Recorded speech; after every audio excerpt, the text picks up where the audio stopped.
This might be the worst beauty launch I've ever seen. It's shocking. How are we starting a brand off of, yeah, nobody wanted these things? What the hell? Hey, just as a heads up, you've paid money for a failed product, just to let you know. Basically, we're the guinea pigs. This may actually be the most useless makeup product of 2026. Like, it doesn't make any sense. None. You should not pay to be part of a focus group. Ever. Period. We want to see your feedback. What do you guys think? Should we bring this to market? And then when people give you feedback, you're pissed. Why? Oh, that's weird, because all your content has been basically trying to educate people about what goes on in the industry. Okay, so you must not have been doing a very good job if we don't get it. And it disgusts me that you act like everybody's stupid or doesn't understand. Liking this comment, I would never buy anything from you ever. The Lipstick Lesbians have officially launched their beauty brand, and it's not exactly what people were expecting. All right, so who are the Lipstick Lesbians? Well, as you can see, they've got a pretty big following over on TikTok of 1.2 million followers. Basically, the point of their videos is to educate on beauty product development. Their account rose in popularity in a relatively short amount of time, and I really think that that's because they have a unique voice and expertise in the beauty community that hadn't really been shared before. You know, they did a lot of videos talking about the cost, the margins, the distribution, the packaging of products, and sort of how to educate yourself as a consumer as to what products are right for you or what's good quality. And, you know, doing all of this through the lens of like this beauty product development background that they both have. So Christina, who's on the left, has a PhD in education technology. And then Alexis, who's really like the face of the Lipstick Lesbians account and the one that has like the real, you know, beauty product development background. She worked for 8 years as a retail makeup artist for NARS, and then she sort of moved into more beauty product development, licensing, getting behind the scenes lab experience, you know, basically taking products all the way through the process to mass market. And I think that they occupied a niche in the beauty market that had previously not really been explored yet, specifically sort of breaking down the wall between the consumer, the manufacturer, and the brands, and giving people even more knowledge for the beauty lovers out there to really learn everything that they can about beauty. I think this is a really good example video of why their online presence became so successful because, you know, specifically talking from that product development role, Alexis has shared really good tips about how to test products and like decide if these are right for you. Want to test concealers in store? Use this part of your hand where you have a lot of natural lines and just push it right onto those lines as you would if you were tapping into your eye. Why? And then just tap in because it's going to give you more of a realistic viewpoint of what the concealer is going to do when it actually goes on your under eye, because your under eye has lines. Like creasing. Just like creasing. Your eyes are always naturally going to crease. Your hand is naturally going to crease. I feel like videos like this are very informative. They provide a lot of value to people, you know, causes them to think about makeup in a different way and be like, oh, you know what, that is a good way to test makeup. And maybe I can, you know, be a little bit more discerning next time when I go to try makeup in store and test it. I think they've had a lot of success because of this perspective. Now, what a lot of people might not know, because their content has shifted and evolved so much,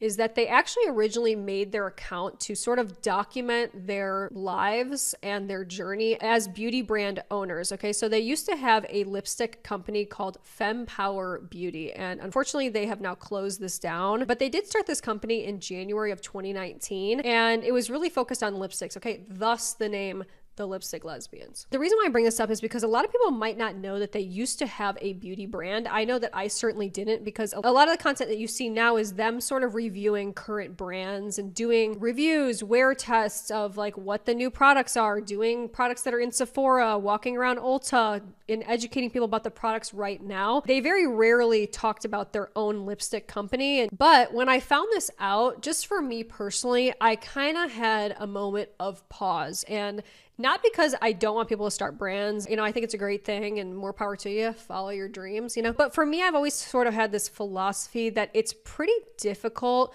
to have a beauty brand and also do objective reviews, okay? I feel like there is a little bit of a conflict of interest that will always exist of like, you know, I want people to buy my lipsticks, but I'm reviewing other people's, and like things get all mixed up. I just don't know that the two can really exist at the same time. You know, another thing I think is worth mentioning, and I think this is something that many of us know is that there's a lot of money to be made in beauty. Okay. In cosmetics, there is so much money to be made. I mean, we see a new celebrity brand popping up every single day. Influencers are constantly hawking products nonstop down our throats. We don't know what to do anymore. Like, we're full. That's enough. I'm good. I don't need any more. Thank you. And I think that the lipstick lesbians definitely know that there's a lot of money to be made because they have, on multiple occasions at this point, found ways to monetize the beauty space. Just something I'm pointing out. Another way that they did that was through this L Lab, Let's Learn About Beauty course. It's basically like a course for content creators to sort of get behind the scenes, access to their knowledge about the beauty industry and,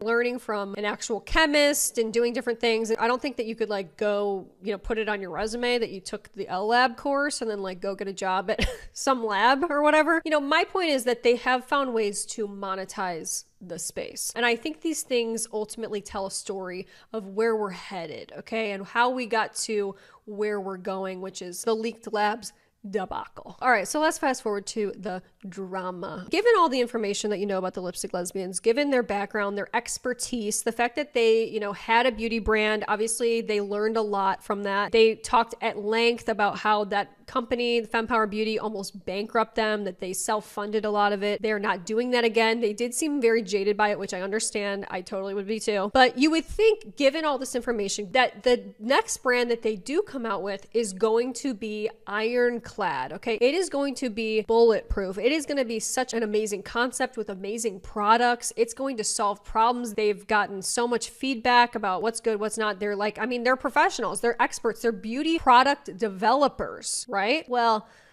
not really. And in fact, this might be the worst beauty launch I've ever seen. It's shocking. We're addressing the rumors. It's true, We are not leaking news. but we are leaking the lab. The release documents suggest that Leaked Labs is actually more than a brand. Can you clarify what exactly Leaked Labs is? Do you really think the lipstick lesbians would just launch another influencer beauty brand? This is a future beauty product development engine. Kind of a funny aside here, but what I've noticed about the lipstick lesbians is they really love to use language like, this is the first of its kind that's never been seen. It's never been done before. This is the first ever. And you kind of think about it, you're like, I think this has been done before, multiple times. So I just have to make a preface before we start watching a lot of their promotional stuff. This has been some of the strangest marketing I've ever seen. And some of the things that they're coming out with are just things that I can't believe they're saying, quite frankly. It's going to change everything. We're bringing the power back to the beauty community. Why did these labs give you access to their products? The truth is that no one was brave enough to launch these first products that you're about to see. And so we decided to do it instead. This is one of those things I'm talking about where it's like, why would you say that? Why would you admit that no one else wanted to bring these products to market? I think the only conclusion you can really draw from this is these products were not good enough for other brands that are,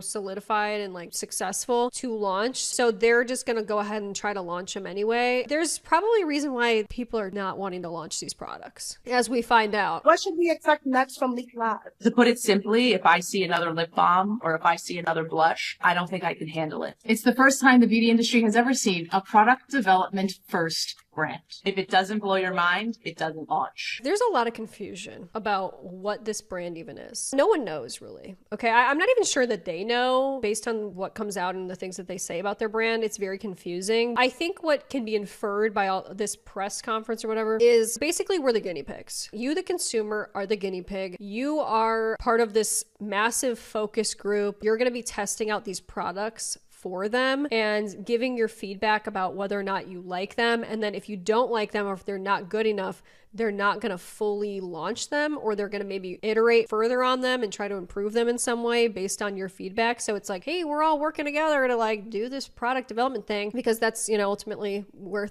all roads lead back to product development. I can't even begin to explain how bad of an idea this is. Never, ever, ever, ever should we set the precedent or normalize doing a company's job for them. It's their job to come up with the products. It's their job to conduct focus groups and pay people for those focus groups. It's not our responsibility. It's not our responsibility to tell them how to improve their products. They should know how to do that, okay, through their own devices. Like I said, paid focus groups that they have to put money into. Essentially, what's happened here is they have found a way to put all the risk on the consumer. Okay, if the product's not good, they're just going to abandon it. They don't even have to risk paying money out of their pocket to host a focus group. They're just going to have you do it. They're going to have you pay to be part of a focus group. Insane. If it's not innovative, you'll never see it. We're sold out. This is it. I haven't processed. Of course they sold out. These are all coming to you. Real lab sample-esque. So she just said real lab sample-esque. In their marketing as well, they've said, you know, we're sending you lab samples. If you're part of this Leaked Labs circus train or whatever the hell is going on, you are going to be sent lab samples to try out. And, you know, this has never been done before. This is like, if you're a beauty product developer, this is basically, I guess, what you would get from the actual lab. There's no bells and whistles. There's no fancy packaging. You're getting the true experience. All right, so here's a video kind of explaining the brand and how the launch cycle is going to work. On a brand, actually. And we struggled with even calling it a brand. It's not really, it's a branded experience, but it's definitely a new way of doing business in beauty. Guys, there's a whole lot of mumbo jumbo that you're about to be force fed, okay? Lots of confusing words. Like I said, I don't think that they even know what it is that they're doing exactly, or if they do, they're being extremely intentionally vague about what they're saying or how they're presenting this branded experience. What do you mean it's a branded experience? This makes no sense. Are you launching products or are you not? Leaked Labs is going to operate on a leak cycle, not a retail cycle, which means that instead of having these resets or these big fancy gondolas, we're sending you a physical lab sample in a pouchette. Yeah, and not a PR lab sample, like a real lab manufacturer lab sample. Remember that they said that they're sending you a lab sample because later on they try to like backtrack. I think given the price point of these, which these are $34, they end up being $34 for a lab sample. You know, a lot of people are like, why the hell would I pay $34 for this? In what world would I pay $34 for a lab sample? Like you are a product developer and you're seeing something presented by a manufacturer, but we are choosing the most innovative things from around the world. Right. And we're either going to find these orphans. I call them orphans because nobody wanted them. Yeah. Not the right way to say that. I think it's interesting what they're saying here of nobody wanted these products. This is the second time now that they've mentioned no one wanted to launch these products. Why? Why? Maybe explain that. Maybe let's do a video about why the hell nobody wanted to launch this product. How are we starting a brand off of, yeah, nobody wanted these things? What the hell? And we're bringing these orphans home, and I'm making certain modifications as a product developer, but as minimal as possible to get it to you as fast as possible. Like notice even on our packaging, it's a label. There will not be direct echo right now. There's no point. That adds 2 months for no reason. So the leak cycle is going to be anywhere from 4 to 8 weeks where we'll have a new drop of a single product. Right now, the categories are going to be mainly focused on like color. There might be skincare. There might be hair care. We don't know. There's a lot of things they don't know. The reason why I'm being extra specific about what they're saying right now is because this is the first we're hearing about the brand. Okay, this is what they are choosing to put out into the world. You know, we don't know that much. We're trying to get a lot of information, you know, from these people that are typically very concise, very clear, very educational, easy to understand. And now it's like, what's going on? What's happening? Because I don't understand a single thing you're saying. It's very confusing language. They're being intentionally vague about things. They're saying that they don't know what's to come for the company. They don't even know how to describe if it's a brand or not. I think these are things that are reasonable to question as a consumer of a brand new brand. There might be fragrance. We're not going to discriminate, but right now, the first like 9 leak cycles have been determined. The beauty industry is broken. There's innovation that exists now that people are not going to see until 2 years from now. But why not give consumers the opportunity to see it now if it exists? Right. So really, Leaked Labs is a speed to market innovation pipeline. To me, I see this and I'm like, this is very bizarre. Messaging, marketing. I think that things take a while to come to market for a reason. I would rather, as a consumer, have things take longer if they're going to be fully fleshed out. They're going to be fully tested. This is like the best products. I would rather have that and wait a little bit. Okay, we live in instant gratification nation. They're marketing this as like a really good thing of like, you know, speed to market innovation pipeline, whatever. But there's also the flip side of that, which is very real, which is what are the things that we're missing out on because this is getting to us so fast? Okay, we're not getting good packaging, which you've already explained. There's things that are being missed in order to get it to me faster. And it's like, oh, I don't want it faster. I'd rather just wait. And I think this is a potential pitfall and a direction that I don't think we should go in, especially as this is not what we want as consumers, where beauty labs and manufacturers and developers are rushing products and getting them to us unfinished. But we're still, for some reason, being charged the same price. Why? Not a good route. The feedback from the people that purchase these products, and you can decide. Actually, the people didn't want amplified flexi powder. Maybe they don't. Moving on. Maybe it's too conceptual. I mean, it's a question that I have. We don't know. It's too conceptual for the beauty community. Some people will love it. Some people will hate it. I'm sure. Like, this doesn't need to exist. You know, I'm sure that's going to happen. So will you have this like store fair? If this does well, it'll be there. We can purchase more. Yeah. It will be core collection. Basically, if this is a dud, then we're never going to bring it to market. Okay. All those people that spent $34 on this product, okay, testing it out, are left with a dud product that wasn't good, that most people felt like was useless and didn't perform well and was actually, you know, there's a reason why nobody else wanted to bring it to market. Those people basically assume all the risk. And once again, this is what I don't like about this conception, this idea. I don't want to assume the risk as a customer. If you want to make money off me, then you need to work for it. I'm sorry, I'm not doing your job for you. I'm not doing your market research, and I'm not also paying for it. This is crazy. Okay, core collection. That's our goal. It may not look the same. It may modify depending on what people want. If people give them proper feedback about these products and they iterate on those products and improve them, and then eventually have them as part of their core collection in a storefront, they basically took other people's ideas and are now selling it back to them. I'm already reworking this to be better. Because everything could... Wait, didn't people just get this like a week ago? I'm already reworking it. Like, okay, yeah, you those people that you have version 1, sorry guys, but you're out $34, you got a product, and we're already making this better. Be better next year and the year after, right? That's the point of cosmetics. Look, I'm still confused. So this is what they put out, okay? This is how their leak cycle works, all right? 1, creation. Under Alexis's direction, our network of chemists, artists, and formulation innovators developing cutting-edge and experimental formulations, often using ingredients, delivery systems, or technologies not yet commercialized. 2, the release. Products are released in limited quantities as controlled leaks, allowing innovation to reach consumers without waiting for traditional brand timelines. Once again, the brand timelines are there for a reason. Number 3, evaluation. Consumers are lab testers, more like our lab rats. Purchase and evaluate product, sharing their feedback, reactions, and results publicly. So basically, we're getting free content out of people, free feedback. We're getting the ingenuity and innovation and the ideas of our customers, and we're actually getting paid for it. But in this situation, everything is flipped on its head. Number 4, refinement. Select formulas may evolve into expanded releases. Others remain as limited lab editions, preserving innovation in the leaked labs archive. So yeah, it's like, oh yeah, if this is a huge dud, nobody likes it, yeah, we're just gonna get rid of it. I also just don't like this whole like, will we, won't we type of thing of like, oh, we might iterate on this, we might evolve it and like improve on it, or we might just ditch it and leave it in our leaked lab archive. What? So yeah, the feedback immediately was not good. Expecting consumers to pay to test minimally tested products is wild. Pay a focus group or at least give the products for free, as is industry standard. This isn't innovative, it's exploitative, and means customers are paying to do the work that companies should do before a single item is ever sold. Exactly. It's wrong. So volume 1 finally launches for $34. Did I mention it's $34? $34 for 4 eyeshadows that are this flexi material that, as you stated in your own words, no one wanted. This is their flexi powder. Oh boy. This is the world's first flexible powder. It's Amplify Flexi Powder by Leaf Labs. I'm going to show you the ways that I like to play. You can use it dry, you can use it wet. It's so adaptable. When it gets wet, it will re-dry back to its original form. You can use water, you can use micellar water, you can use setting spray. I'm going to show you what it looks like to spray and wet. This is a petri dish. There's no part of this that seems appealing to me. To me, this is just a sensory nightmare. And I just want to, preface this video by saying that obviously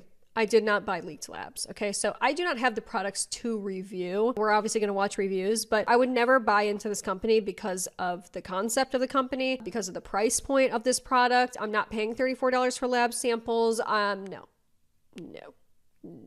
One single spray. As this liquefies, it looks like liquid metal. And when I lay this down on my eyes, I want you to see how this is going to start to look icy. The more wet you make the product, the more liquefied or chrome and metallic it's going to be. And who's been here since 2016? Well, we've been on YouTube for how long, guys? This looks like any other eyeshadow. And by the way, any other eyeshadow, when you wet it, it's got a different finish. It's usually a little bit more opaque. We know this. Come on, we're acting like this is revolutionary. It looks like a damn eyeshadow. Even when you layer Flexi, it doesn't feel or look heavy on the eye. You can mold it to your finger and you can apply it directly on skin. When it dries down, it's more of a sheer, soft application, more of a watercolor veil. When you take a brush to it, it gets even more serious. This exact finish, the fact that you can wet it, it can go back to its original form, and you could use it dry, and you can amplify by making it more and more wet. It makes it extremely malleable.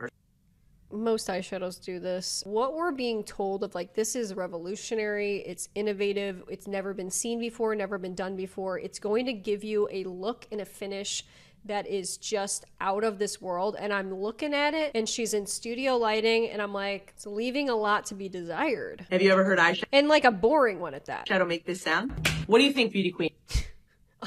No, and I don't want to. Means, do you want flexible powder to come to the market for real? For those of you that bought it, what do you think? For those of you that are watching, what do you think? We care about everyone's opinion because this is how you product develop in public. And don't forget to tag us in Leaked Labs so we can see your video. More confusion. But why? What problem is it solving? This seems very unsanitary. You know, this is ultimately the question. And, you know, once again, I just have to reiterate, like, this was their second chance. I think people assumed a lot and they had high expectations. I've actually even heard them say that their whole, like, real goal is to sort of capture these pain points and turn them into a product. Identifying what people are looking for, what they're searching for, what they need, and not just doing things for innovation's sake, but doing things because they solve a problem. I think that's really what innovation is. I don't think like just doing things, oh, this is like, you know, brand new, which this is not brand new, by the way. There's other versions of this same idea and concept that are being done much better, which we'll get to, but it's not solving a problem. I think when you're thinking about product development, let's start there.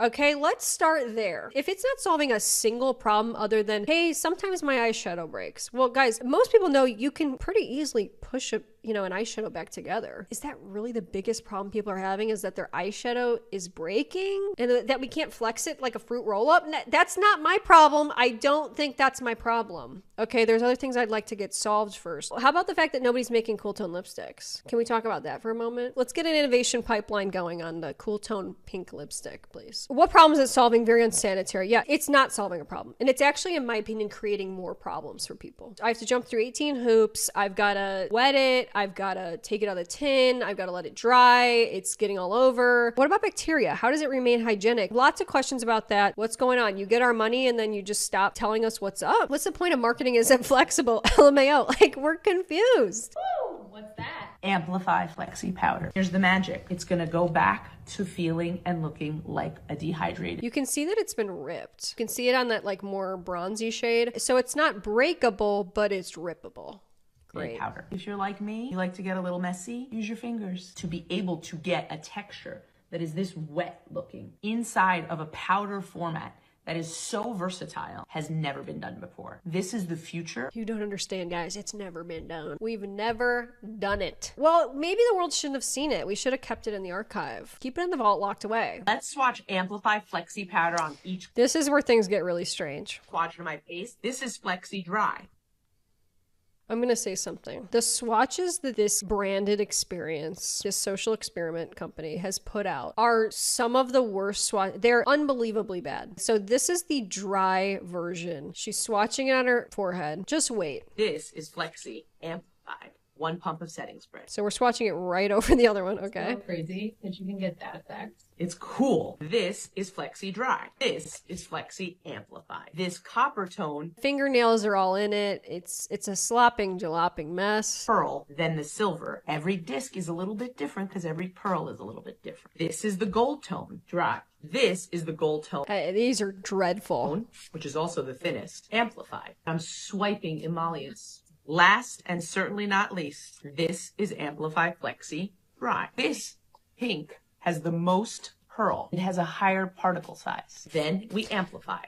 This is Flexi. Here's some of the swatches, all right? And these aren't actually the ones that where I'm like, whoa, these are bad. So some of the names, the Boss Energy, Rings of Fire, The One Who Believed, and The Fairy Godmother. This is where I really go, wow.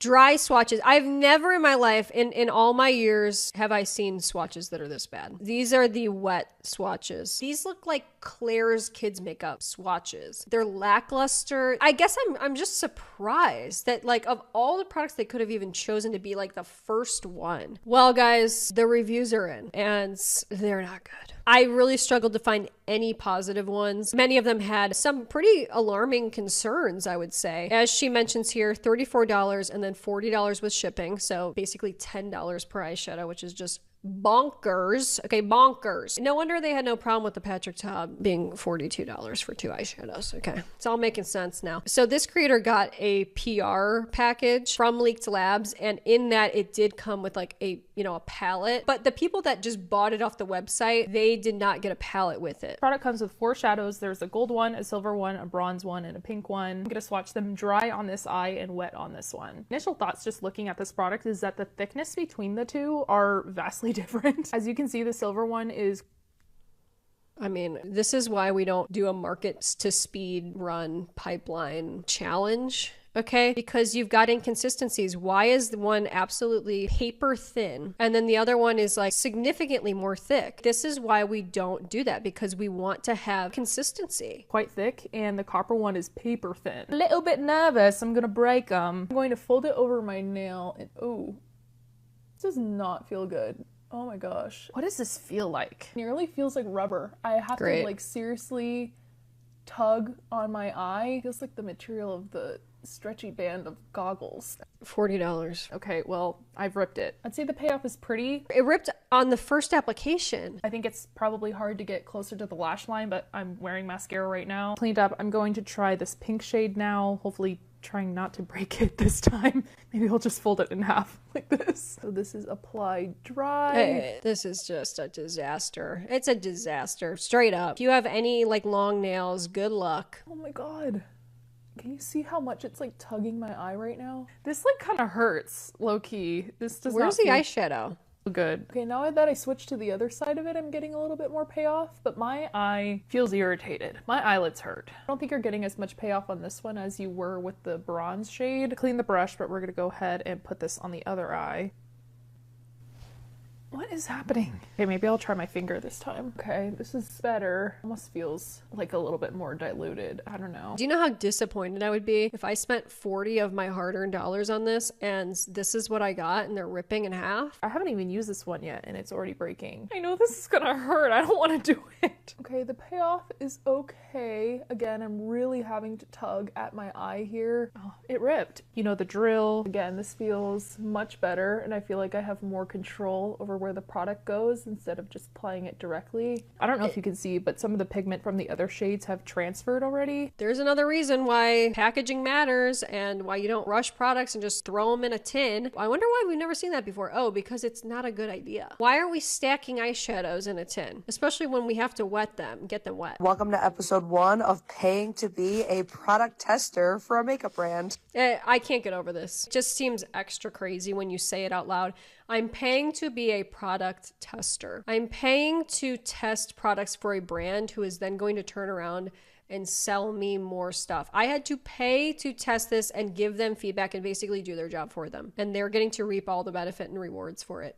Visually, you could see that you're not getting the same amount of product within each shade, so we need the scale to figure this out. This is a problem. Now, as a product tester for a quote-unquote lab sample product, I'm insanely disappointed to see how much product we paid for. Because when I look at the price breakdown of what I paid between product and shipping, that was $10 per each shade. It's total product, and then on top of that, you're getting inexpensive tint. If that is what we're paying for this amount for lab samples, I don't even want to know how much those slab costs that the Lipstick Lesbians are showing. You get 0.1 ounce. 0.1 ounce of product for $40 with shipping. 0.1 ounce. It's beginning to look like a cash grab. Never recommend this to a makeup artist. This is an update in regards to the Leaked Labs Flexi Powder. Left these out in open air for 3 days, and I also sprayed alcohol on it about an hour and a half ago, making the product deteriorate. You know, I find the thinness of them to be almost offensive, that they thought that they could get away with, and they did actually, in fact, get away with something so wafer thin. Just lost so much money. Look at them, guys. It's a gelatinous blob inside of the tin. That's what it's turned into. It's been like a week. So much money because you created a product that cannot be properly sanitized by makeup artists. A lot of people are calling it a gimmick, and you know what? I get it. And I'm not trying to be mean about it. I love new things. I've supported Christina and Alexis for a very long time. I'm a very big fan of their work. The thing is, why sell a product that isn't performing at its best on its own at all? Because when I swatched it, it was very patchy. Why sell that product when we are literally in the age of jelly sticks and we can build up the intensity and it's already in a hydration component? You're selling something that is falling short of what is performing really well on the market right now. You know, as she sort of mentioned there, and other people will mention, this product already exists in much better iterations as jelly eyeshadows. That's been a sort of an innovative technology that's already reached people. A lot of companies are coming out with the jelly glitter eyeshadows right now that you kind of just roll up. That's basically the same thing, but it's been stress tested, it's been consumer tested, and it's been brought to market in much better, easier components where you get a lot more product and you can use it more easily, and it's much better. But I think that they want to run with this whole it's never been seen before idea. They found a way to monetize this whole, you know, innovation process and this whole lab leaking thing and trying to turn people into product developers. And really that's what they're doing. They just want to make money. I don't think that they really care about the products that they're putting out. I think that they love the fact that they're experiments. They think it's just like a fun experience for people to try stuff out. I got it. Let's try it out. Got a rose gold, and already there is some of the silver on the rose gold, so I don't like these all being packaged together. I don't really see these being sanitary at all because I'm having to touch these with my fingers. So there is a breaking point with this. Hopefully you can see that crack. I keep getting caught up on, and you know, they're product developers. They know this. They know. You know, I saw in her video, hers was ripped too, in the Lipstick Lesbians video. They know these things, and they still decided to bring them to market. They know better, and they still decided we're going to send these out to people and charge them an egregious amount to test them for us, even though we know that there's problems, even though we've already admitted that we're actually continuing to innovate this very product and make it better. What needs to be better about it? I thought it was a great product. I'm disturbed. It does feel really rough applying it on the eyes this way. The skin on the eyes is super thin and just super, you know, delicate. I don't think I'd want to do that constantly, rub this product on the eyes like that. I don't think we should be moving in a direction of paying to be part of social experiments, you know, especially in a space where things are already going in the wrong direction. Prices of cosmetics are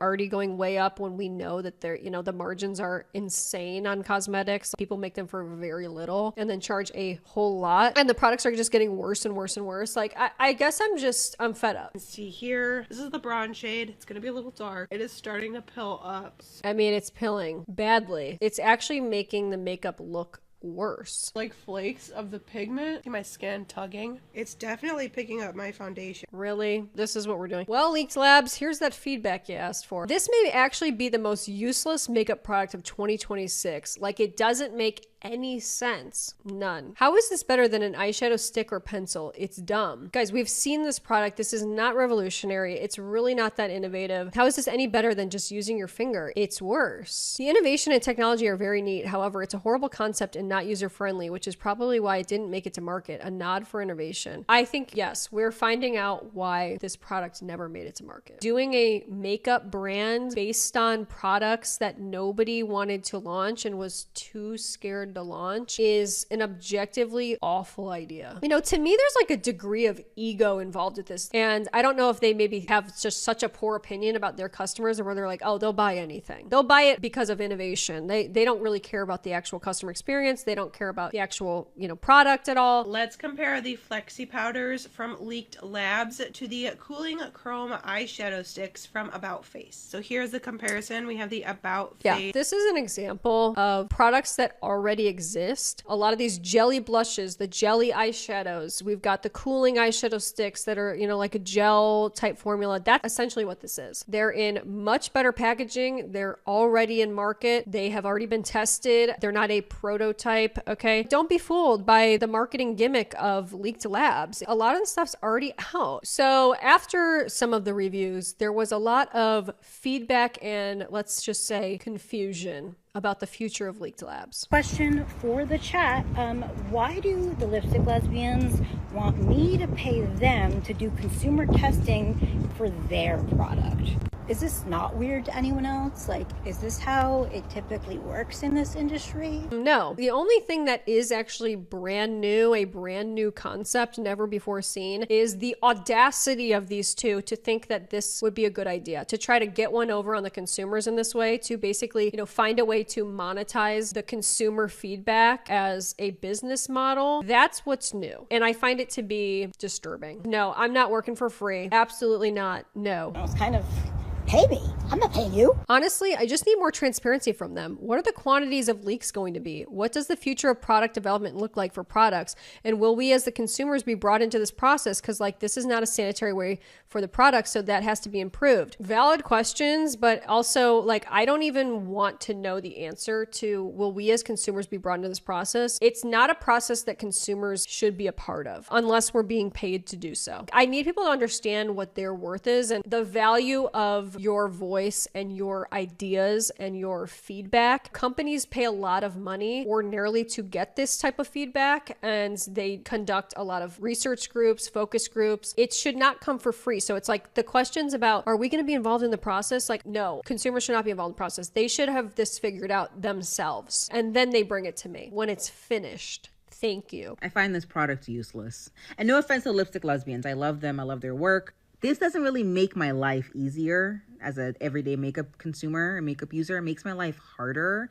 Number one, to get pigmented product on my face, this pigmented product, I need to activate it with a liquid, she said. Once again, other products, like for example, the About Face cooling eyeshadow sticks, you don't need to bring a brush with you. So, you know, there's so many things where it's like, now I've got to add water, and now I need a makeup palette with me. Now I need to have a brush. I'm looking for precision, and I'm not a swipe and go type of person. This is unique in theory. It's different in theory, but in application, I feel like it just causes more headache. Hey, just as a heads up, you've paid money for a failed product, just to let you know. Shiseido and L'Oreal have had patents or still have patents for this kind of polymer film technology, and they choose not to launch it because it's a failure. You know, what's interesting about this, some of the tea, okay, background is she actually used to work for Shiseido. Interesting, to say the least. And obviously it's like alarming, like paying for a failing product, but it's funny because the lipstick lesbians and like the leaked labs, all that, you know, stuff they put out, they basically said as much themselves. They're like, yeah, nobody wanted to launch this. You know, that directly for me translates to this was a product that nobody wanted to bring to market. It was a failure. There was something wrong with it. Nobody else wanted to pick it up. In one of their promotional materials, they wrote, 3 years this product has been sitting, waiting to be brought to market. 3 years ago. We're talking about cutting edge. It's been sitting there for 3 years. You know, and here we have somebody saying since 2010 they've held patents for this type of technology. So is the innovation really that innovative if it's potentially 16 years old? I mean, that certainly would poke a hole in that whole idea that this is brand new. Geez, it makes it 10 times worse, in fact, if it's been around for that long and no one picked it up in that amount of time. They're selling unfinished lab samples for $34. Yep. Talk about the lipstick lesbians and their new makeup brand. So their brand basically just sells lab samples. We're gonna all cosplay as product developers. What are we doing? I don't know. I'm like freaking out. I'm freaking out. I'm not just saying this. That's what they said down there. What looks like a lab sample, because essentially that's what it is. What doesn't sit well with me is that essentially you're asking your followers to test products for you, and then you're asking them to pay $34 on top of that. As a consumer, it just feels like they're laughing in our faces. They're laughing all the way to the bank is what they're doing. This marketing is so strange. Can you address people's problem with paying to be testers? What was the thought processes behind that? They said, we are going to address this in a video coming soon and appreciate the question. Well, address it in a video, they did. Welcome to our first Leaked Labs State of the Union. If we're going to build in public, we must be willing to address what comes with it. Let's debrief. Okay, so let's. The internet has spoken. This is the first Leaked Labs State of the Union. Why am I paying to have a product that's unfinished for me to test and give you feedback? You're not paying for an unfinished good. And you're not paying to do the work for us. Oh, but we are. This is the ultimate gaslighting moment. Okay, you're not paying to do the work for us. You just said we're part of a focus group. What are focus groups? Oh, it's a paid group who give you feedback. And for some reason, we're paying to do that for you. You know, if you want the value of customer feedback, then you got to pay for it. That's how things work in this market. Okay, you found a way around that. People aren't having it. So yeah, they're going to be pissed. You know, it's just funny that they're like, yeah, no, this isn't unfinished, but meanwhile, they're calling it a prototype. They're calling it lab samples. In my opinion, my definition of that is it's an unfinished product. It's not in its final form. You even said I'm already innovating this product and improving upon it. That would insinuate that there's more work to be done. Okay. They're trying to backtrack so hard, and it's like, you guys, you dug this hole. You're paying to participate in beauty's largest public focus group that's being documented.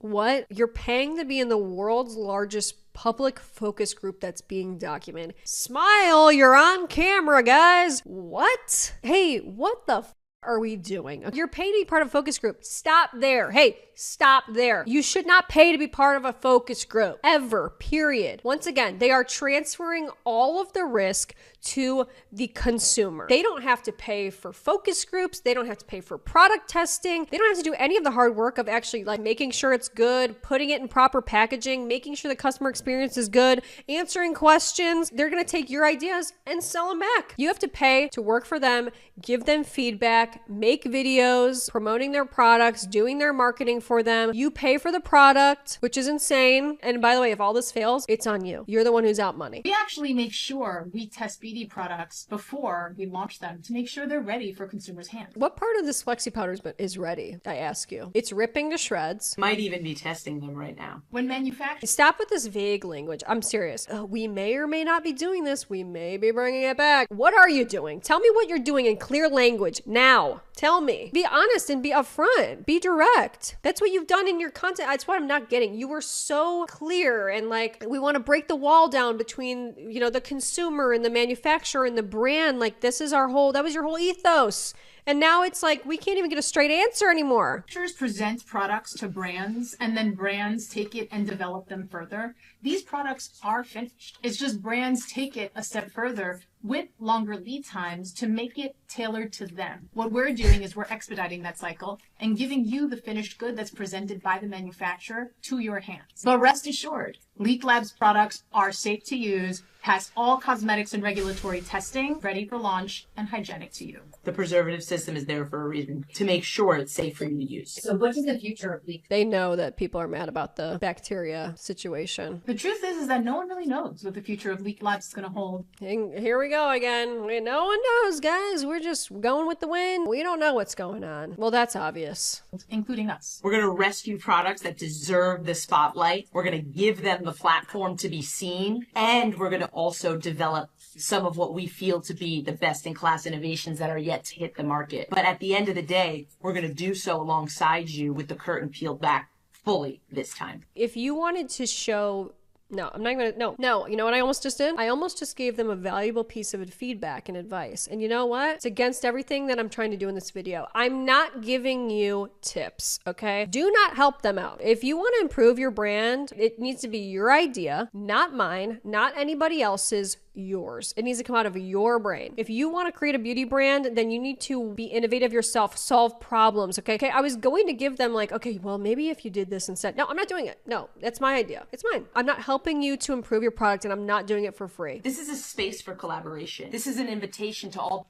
It's funny because, they charge companies to consult for them. Another way that they've managed to monetize the beauty space, they charge companies to consult. But when it's other people, okay, us, your audience, suddenly consulting is free. Okay, noted. Brands out there that aren't sure about an innovation, if they so choose, maybe they can leak it with our lab. Hold on. I think there's another part that people are getting caught up on and they're very confused about. So are you guys the middle middleman now. You're the middleman between, brands and consumers. We're going to run the focus group for you through our, gimmick of a company. Are you launching products or are you not? Because right now I have no confidence in this company and I don't know what you're doing with our feedback. By the way, at this point, they also had not asked people, to my knowledge, for feedback. Okay. They hadn't asked anybody that bought Leaked Labs. Like, they hadn't sent out an email and said, hey guys, like, what do you think? What would you change? What would you do? Nothing. They hadn't asked anything, which is just unbelievable. That was the whole point, is it not? But they hadn't even sent out even a mere survey. Historically, when innovations launch, many people don't understand them and they need a lot of explanation. I'm noticing a pattern with these two. I watched an interview of them and they were talking about why FemPower Beauty, didn't work out. And, they were kind of saying that like a lot of the marketing was before its time. It kind of like went above people's heads. And it's like, I feel like in so many words, they're just saying to people, yeah, you're too stupid to get this. And I don't like that. If you want this product to be used the way you've used all your other powder products, is it really innovative? It's really just a question of, is it worth it to explore? And ultimately, the question of whether or not Flexi is a gimmick is really up to you to decide. No. You're the only two people who actually think this is a good product. The selfie camera was actually seen as a narcissistic gimmick when it first launched. And look at it now. Lastly, we've come to understand we've solved one of your biggest pain points. Flexi is unbreakable. Just like that, Flexi is unbreakable, unless you rip it. Unless you rip it. Yeah, well, it rips. Wait, then why am I paying to be on a test group? LMAO. Nah, I fear you fumbled it with the idea that the consumer is the tester. Yeah, no, people aren't happy with this. So my next question is, if a product is tweaked and or reformulated like you said you'll do from time to time, as someone that already bought the product, am I expected to pay for the better version again when it's released? Or are you going to send out the better version to the customers that bought the less than perfect product? Good question. Is there any incentive to people that already bought the product? I feel like you're backpedaling with this. You now say that this is a finished product, but the whole point of Leaked Labs was for people to purchase these lab samples to evaluate if the product deserves a permanent spot. Exactly. They're trying to weasel their way out. It's not going to work. This is so odd. Yeah, but innovation has to be solving an issue or gap. Otherwise, it's useless. Flexi is a cool innovation, but there's no real benefit or practicality of a flexible powder. Exactly. Make olive and cool tone makeup, please. Most of us don't care about flexible eyeshadows. To me, that's not innovation. It just feels like trying to be a cool product. Yeah, it's not. It has to be innovative with a purpose, and it has to be solving a problem or improving on something, that we've already had or whatever. Like it just does. In my opinion, I don't think us as consumers should settle for anything less than something that is innovative, and companies that are trying to solve our problems and are going out of their way to make things like a cool concept, easy for, travel friendly or unique in some way, cool look and finish. Like, we should only go for products that are actually like good. This is awesome, but I'm confused by all the flack. We as fans follow you for education and insight on the production and development. At least that is what I gather from my many comments. Why would we think you guys would steer us into an unsafe or frivolous product? I find it just mostly concerning that you guys even thought this was a good idea. It makes me think that you don't maybe have the greatest sense of direction. You might not have good instincts for products. I think it's a good sign if someone knows what the people want, and this was not even close to what people wanted. Okay, you said we're not paying as a consumer to test your products, but then you said we're paying to be involved in a focus group, but aren't normally people getting paid in some way to be in a focus group? You will hear people getting a voucher for something or getting paid $5 or $10 or getting a gift card to be part of a focus group. So you may word it differently, but in reality, the consumer is paying it to test a product instead of being compensated for testing the product. I got mine yesterday, and I must say this first release wasn't it. Why are we paying so much for something so tiny? Using it dry was nearly impossible. Using it wet is really messy. Precision was also nearly impossible since they only barely worked it with a brush, even soaking wet. I don't know. Maybe mine were defective. Yeah, good question. My question is this. What's the customer service situation looking like? If we don't like it, can we return it? Okay, so Flexi sold out, but then now what? I'm confused. Does it selling out mean it will be produced at a volume and a brand will launch it? Will you launch it? Yeah, nobody knows. They've said multiple times, we don't know. Don't ask. To me, this is really the comment that summarizes everything. And it says, I personally don't understand the point. If they wanted to leak the product for customer feedback and then they go on to patronize the customers after getting the honest reviews they asked for, then what is their goal? Exactly. Your whole thing was, we want to get feedback. We want to watch your videos. You're part of a public focus group. First of its kind. We want to see your feedback. What do you guys think? Should we bring this to market? And then when people give you feedback, you're pissed. Why? You're telling people, oh, you don't get it. You don't understand innovation. You don't understand progress. What's your goal here? What's going on? Well, the State of the Union was not received very well. Several days later, they commented and pinned the comment and said, "Hi, everyone. Firstly, we see you and we hear you, and we are genuinely sorry this video missed the mark on tone. It was certainly not our intention at all. In the spirit of honesty and transparency, we will make a video to address some recurring concerns we're seeing in these comments, but it's currently a bit difficult because we are traveling. Please know you are heard and we will respond soon. In the meantime, sending love always." Oh, great. I'm glad you guys are on a trip. You're launching your brand and people need answers. Your customers need answers, and you're not even around to answer these things. You didn't think to maybe clear your schedule for any issues that may arise? After this, they go into full-on damage control. This is the email Leaked Labs sent this morning to everyone who purchased the product, asking for everyone's feedback. If you guys want to take a look. So after more feedback and questions of, hey, where's the survey email? Where's anything of you actually asking for the consumer feedback that you said that, you know, that was the whole point, right? Was to get our feedback about it. They finally sent one, you know, who knows, a week later, whatever it was, a little too late, quite frankly. It started off with asking how we feel about the product on a scale of 1 to 5, and I put a number 2 if we would repurchase it again if it was available for purchase, and I put no. What we liked about the product, I said I like the texture, I like the flexibility of it. We didn't like about the product, I put the packaging. There was also a text box to put in written feedback in our own words. What makes it feel similar to other powders? What would make this product stand out more to you? So you want people to write what their ideas are for how it can stand out better. Basically, hey, can you just give us like all the information we need about how we can improve this product so we don't have to do any work and we don't have to think for ourselves? I'm so disturbed by this whole concept. I really am. And now you have to write a paragraph about how it could be better and take somebody else's idea and then you're going to sell it back to them. Ugh. Me personally, my advice, don't give them any pointers. Don't give them how they can improve. This was, you know, a creator that obviously did a review, didn't like the product very much and had a lot of reasonable questions. And they replied and said, "Hey Britt, thank you for sharing this feedback. We're adjusting the timing on this email so it reaches people sooner. And we're always open to refining our post-purchase survey to better reflect everyone's, whatever. Admitting that we should have sent the email out sooner. Why was this not thought of? Your whole thing you've been telling us for years that you are product development experts. All the information for the last 5 years has been around how you guys are top tier product developers, and you didn't know this? It just feels like you thought you could get it over on people and you're kind of like, oh Video is specifically for Leaked Labs. If you're not Leaked Labs, you can feel free to keep scrolling. I feel like I'm being way nicer than I probably should be. Leaving these types of comments is another thing that comes off as condescending, not only as another content creator, but also as a consumer. There are so many questions being asked in the over 2.6 million views that I've gathered for your brand. And this is remarketing. That's 2.6 million views of free advertising for this company, and that's another thing that typically brands have to pay for. Not with Leaked Labs. They found a way to exploit that. This is what we choose to get responses on. You're choosing to respond to this because people feel that you're doing damage control, which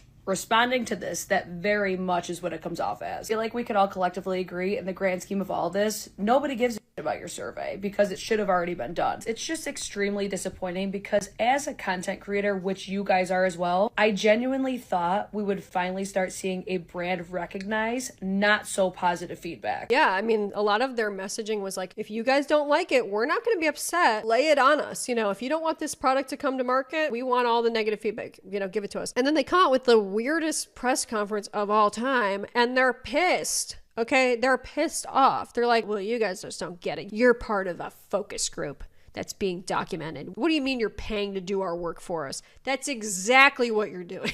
Come on, guys. You weren't wrong by saying the industry is broken, but you're also now contributing to it.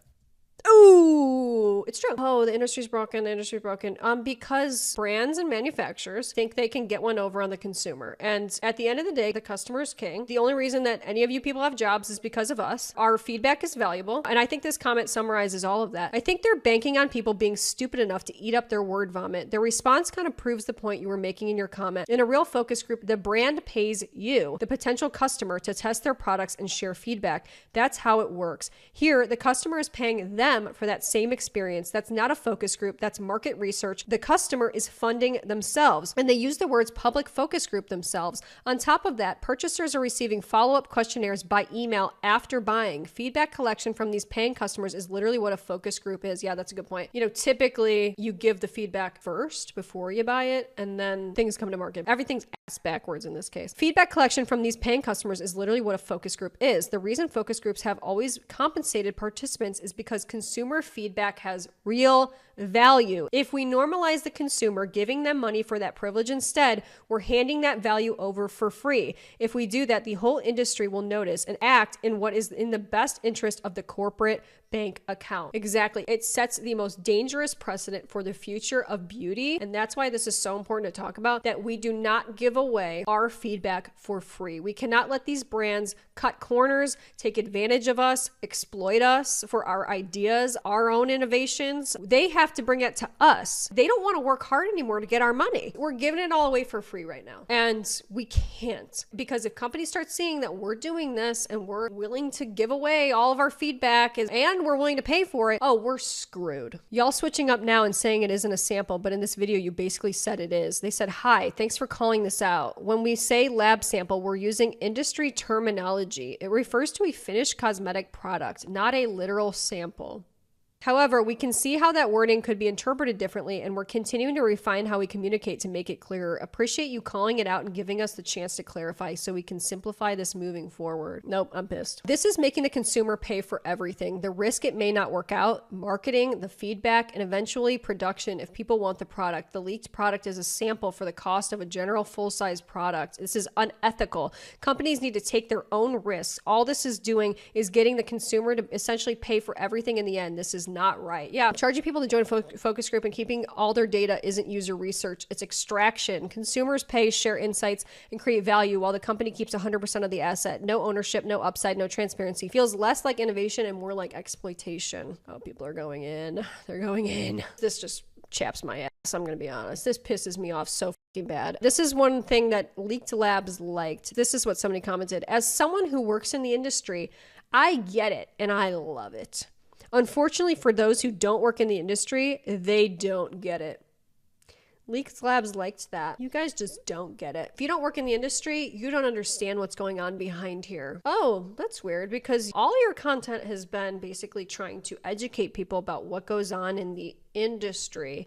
Okay, so you must not have been doing a very good job if we don't get it. And it disgusts me that you act like everybody's stupid or doesn't understand. Liking this comment, I would never buy anything from you ever. People that don't work in the industry, they just don't get it. If not getting it is wrong, I don't want to be right. I feel like I've just been, I guess, disappointed with how their content has evolved. And I think that their content has followed a very similar sort of, influencer arc where their account starts with like these humble beginnings, a genuine love of makeup, wanting to do product reviews and help people and be informative and have fun with makeup and things like that. As money and opportunities start rolling in, as they form friendships with people who are big and important, their content eventually shifts and changes, and really not for the better. That's just how I feel about this particular account. Like I said, I really used to enjoy their informative content, but now it's, I think, changed into an excess of ads. Like if you go to their page, it's like all these ads. I'm like, okay,